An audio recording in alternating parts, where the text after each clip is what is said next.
Bonjour à tous et bienvenue sur le channel. On se retrouve pour le dernier segment de collection make-up. Je pense, oui, il y a un petit tri. Je voulais vous montrer mes face palettes, les palettes pour le visage. J'en achète peu, beaucoup moins maintenant. Et celles que j'ai une affection particulière. Et du coup, je voulais vous partager ma collection.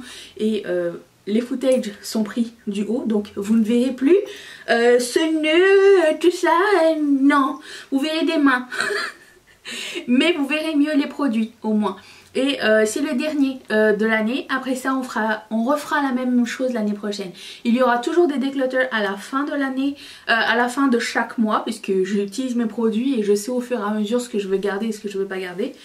Et voilà, donc je vous invite, si ça vous intéresse, les palettes pour le visage. Je vais vous montrer mes favorites, celles que j'ai oubliées, celles que j'ai trouvées des dupes. Qui se ressemblent beaucoup trop. Et voilà, juste vous partager un petit bout de ma collection puisque ça vous avait bien plu et que vous m'avez demandé la suite. Je pense qu'on aura fait le tour maintenant. Il me reste mes mono eyeshadow dans les palettes. Je pense qu'il va falloir que je fasse, que je regarde si c'est quelque chose de viable à long terme, parce que c'est pas quelque chose que j'utilise par réflexe tout le temps, mais j'aimerais réintégrer ça dans ma collection pour faire un roulement un peu plus régulier. Anyways, merci d'être là. Je vous retrouve de haut pour regarder mes face palettes. Je vous retrouve aussi demain et tous les jours pour une prochaine vidéo. Je vous embrasse bien fort. À question, place au spectacle. Oui, ça va aller plus vite que l'autre vidéo que je viens de terminer. Il y a encore les swatchs de hier. Je voulais vous montrer toutes mes face palettes parce que je pense que je n'ai jamais fait de vidéo sur toutes mes face palettes et voilà, c'est le moment. Alors il y a du nouveau, il y a du moins nouveau. J'ai une palette ici de Anastasia Beverly Hills qui est le Glow... Oups, excusez-moi, pardon, je voulais pas vous taper. Glow Kit qui s'appelle comment? That Glow. Voilà, ça ressemble à ça. J'aime beaucoup les highlighters Anastasia Beverly Hills, je les trouve soft. Les Glow Kit, c'est vraiment un bon rapport qualité-prix. Si vous pouvez mettre la main là-dessus encore, je vous les recommande. C'est genre 50 balles pour 4 full size. Qui dit mieux? Mieux. Ensuite, celle qui s'est cassée la gueule, celle-ci, Jaclyn Hill et Becca. Une beauté, je l'ai réutilisée il n'y a pas longtemps pour savoir si je les aimais toujours. Je l'aime à mourir. Vous avez Champagne Pop, Prosecco Pop, si je ne m'abuse. C'est ça? Est-ce que j'ai oublié ou c'est ça? C'est ça.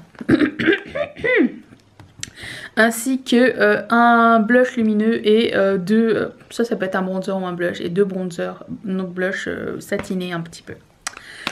Ensuite, une de mes dernières acquisitions dans l'achat de Nona, la Skeleton Glow. Vous allez voir que j'aime beaucoup les palettes de teint Natasha Denona. Ce sont mes produits préférés de la marque.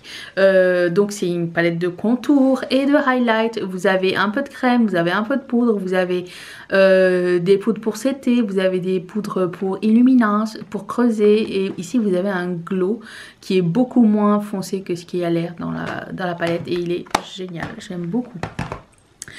Ensuite, j'ai une palette de Tarte. Je pense que c'est une des seules que j'ai gardées. C'est une palette de fard à joues et ça a une valeur particulière dans mon cœur parce que je l'ai eu quand c'était la première fois que ça sortait. C'était la première fois que j'avais des fards à joues de la marque Tarte. Lui, il est creusé sa vie. Mais j'aime beaucoup la formule, comment ça s'appelle? Amazonian Clay, de leur blush et produits pour le visage. Vraiment Tarte, pour ça ils sont vraiment très forts. Ensuite, Anastasia Beverly Hills. L'année dernière, je l'avais mis dans une de mes rotations make-up. Je suis retombée amoureuse de cette palette, mais vraiment. C'était la palette en collaboration avec Nicole Guerriero. Je sais qu'elle a été ressortie en plus l'année dernière. Donc ça, pour moi, c'était comme une façon en plus pour retester, savoir si je pouvais vous la recommander encore une fois, et je ne peux que vous la recommander. Par contre, c'est le genre de palette par rapport à la première, c'est le genre de palette, vous voyez, avec beaucoup d'effets de brillant. Ça va vraiment accentuer la texture par rapport à la Glow Kit que je vous ai présentée au début. Celle-ci, c'est plus métallique, beaucoup moins discret, mais moi j'aime les deux, donc je vous recommande les deux. Ensuite, j'ai la Tan palette et je l'aime beaucoup. Elle aussi, j'aimerais bien la mettre dans une rotation make-up à un moment donné. Vous avez un crème et le reste c'est des poudres. Ça c'est un hybride je crois, je ne sais plus trop, mais j'ai eu un grand plaisir à l'utiliser et c'est clair que j'ai envie de les utiliser plus. Ça ça, il faut que je le termine. C'est une mini palette de RMS Beauty. Alors ça m'a permis de tester la marque. Vous avez un bronzer et le reste c'est des produits illuminage. Ça m'a permis de tester la marque. C'est une marque très baume, très naturelle, très make-up de mannequin. Vous voyez ce que je veux dire? No make-up un petit peu. J'aime bien, j'aime beaucoup les trucs en baume. Alors vous les sentez un peu quand même, hein. Je dirais pas que c'est quelque chose qui va rester toute la journée et que vous allez oublier. Je pense que vous le sentez un petit peu. C'est pas tant grave selon moi, ça me dérange pas. Mais voilà, bon, pour la quantité, c'était cool parce que ça m'a permis de tester la marque et j'aimerais bien la terminer. Ça, c'est une petite pépite de chez Ofra et c'est le best-of de leur highlighter. Leur meilleur highlighter en une seule palette. Franchement, je sais qu'elle a été revenue en stock l'année dernière et que je vous ai averti tout de suite pour vous dire elle est revenue en stock. C'est un des meilleurs produits qu'ils ont jamais fait parce que je sais pas si vous savez la grosseur des highlighters de chez Ofra, ils sont interminables, ils sont comme ça.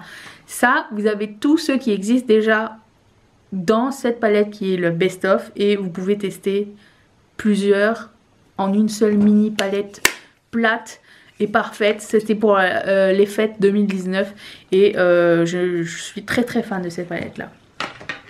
Les fards de Ofra, c'est un petit peu comme les fards de la Nicole Guerriero, c'est pas quelque chose de très subtil, c'est quelque chose de un peu qui va se voir. La Natasha Denona Bloom mini palette de teint, magnifique, encore une fois un bijou. Celle-là, je vais la mettre dans une de mes rotations make-up très bientôt parce que je me rappelle pas de mon expérience. Enfin, je me rappelle de mon expérience, mais je me rappelle pas d'avoir adoré et il faut que je reteste. Mais j'aimerais aimer. Mais il me semblait que ce bronzer n'était pas assez foncé. Alors, c'est la collaboration Malika et Khloé Kardashian et Becca. Et j'aime beaucoup les produits Becca, mais pour le coup, ça, je suis plus certaine de l'effet. J'aurais aimé prendre la palette Malika parce qu'elle était plus foncée, parce que Malika est une personne de couleur, mais j'ai pas pris, j'ai pris la Chloé parce que l'autre était plus disponible. C'est la bonne raison. Ensuite, Natasha Denona Love Glow Palette. La magnificence. C'est juste la magnificence. Natasha Denona avec ses face palettes, c'est juste trop beau. Ensuite, j'ai une palette de fards pressés ici. C'est des highlighters de Colourpop que j'avais acheté en single et que j'ai tout mis dedans. Voilà, mais c'est des fards très sympas. Ça n'existe plus, mais écoutez, c'est bien dommage.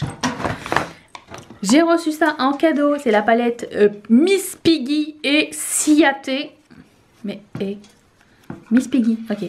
Regardez-moi ce packaging, comme il est trop beau. Et c'est que des blush crème à l'intérieur. Ça, il faut que je le réessaie parce que j'ai l'impression que la tenue n'était pas extraordinaire au premier abord. Mais je vais le retester et je vous reviendrai là-dessus. Ensuite, une des meilleures palettes teint que je possède, c'est la Becca et Chrissy Teigen. Regardez-moi ce fard. Ce highlighter, c'est une bombe. Et bien sûr, vous avez celui-là. J'ai l'impression que c'est les deux mêmes qui étaient à Jaclyn Hill. Ça ne me dérange pas. Ça, c'est un truc qui existe déjà aussi. De vraiment unique, il y a ce highlighter-là, mais ça me dérange pas parce qu'il est vraiment juste de toute beauté. Ensuite, De chez Colourpop, j'ai la Crush on You. Et là, c'est une palette avec que des Super Shock Chic à l'intérieur. Donc, c'est une palette avec des fards semi-crème poudre. Et je l'aime énormément. Elle est super jolie. Ensuite, de chez Colourpop, au moment où Anastasia avait sorti sa palette avec Nicole Guerriero, Colourpop nous a sorti la Innuendo. Oui, ça a l'air familier, ça n'est pas pour rien, mais elle est très très bien. Beaucoup moins de texture dans cette palette là que dans l'autre. Celle-ci n'existe plus malheureusement. Un des meilleurs achats Too Faced. Moi j'aime beaucoup quand il y a tous les produits dans une seule palette en mini. Voilà, donc ça j'adore. Je l'ai retesté l'année dernière et je l'aime toujours autant. C'est des blushs. Vous savez, c'était les blushs qui étaient en compact un petit peu, qui ressemblaient à Polly Pocket. Bon, bah c'est ça. Ils avaient tout mis dans cette palette là et franchement, elle est trop trop bien. Ça c'est la collaboration Urban Decay et Gwen Stefani. Je l'ai retesté l'année dernière, ne sachant pas si je voulais la garder ou pas. Et finalement, j'ai eu une excellente expérience avec. Donc, je la garde et jusqu'à la prochaine. Je trouvais qu'il y avait des fards assez uniques aussi à l'intérieur. Une palette de highlighter. C'est elle qui ressemble à la Nicole Guerriero. Attends.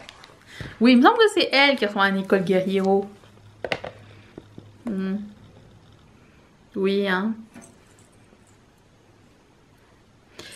Oui, j'ai l'impression. Voilà, bon, ben, je l'aime beaucoup. Par rapport à l'autre, la Innuendo, celle-ci est beaucoup plus la même texture que la Anastasia Beverly Hills. Ça, je ne sais pas. Je pense que elle, je vais la déclutter. C'est une palette de blush Anastasia Beverly Hills, mais je me rappelais même plus que je l'avais. Donc, non, ça, je vais l'enlever de ma collection. Et ça, c'est une palette MAC avec mon premier blush MAC défoncé. Je pense que c'est le... Comment ça s'appelait déjà? Je me rappelle même plus, je l'ai dépoté. Je me rappelle plus, je pense que c'est Peaches ou Melba. Mais j'essaie de dépoter n'importe comment. Mais bon, ça c'est à titre de souvenir. Oh, regardez comment il est creusé. Et il s'en va en morceaux puisque je ne savais pas dépoter les trucs à l'époque. Mais voilà, c'est une palette qui fait de la peine. Mais écoutez, elle me fait de la peine que à moi. Et ça c'est une palette de essence qui s'appelle la Matte Bronzing Powder palette. Et c'est une palette de bronzer. C'est rare qu'on voit des palettes de bronzer. Elle est très bien, la qualité est exceptionnelle et le prix aussi, donc ça je le recommande. Elle existe encore cette palette, je l'ai vue ce matin même quand j'ai été à la pharmacie. Voilà. Et pour terminer, j'ai une palette ici de Tarte que j'ai réutilisé l'année dernière pour savoir si je l'aimais assez et je l'aime beaucoup. Vous avez un côté chaud, un côté froid, vous avez un highlighter des deux côtés. Au début il y avait une espèce de feuille qui séparait les deux mais je m'en fous. Vraiment le rapport qualité-prix de ce... Ça aussi c'était un truc de Noël il me semble. Quand ils font des mini Amazonian Clay comme ça dans les palettes ça vaut vraiment le coup.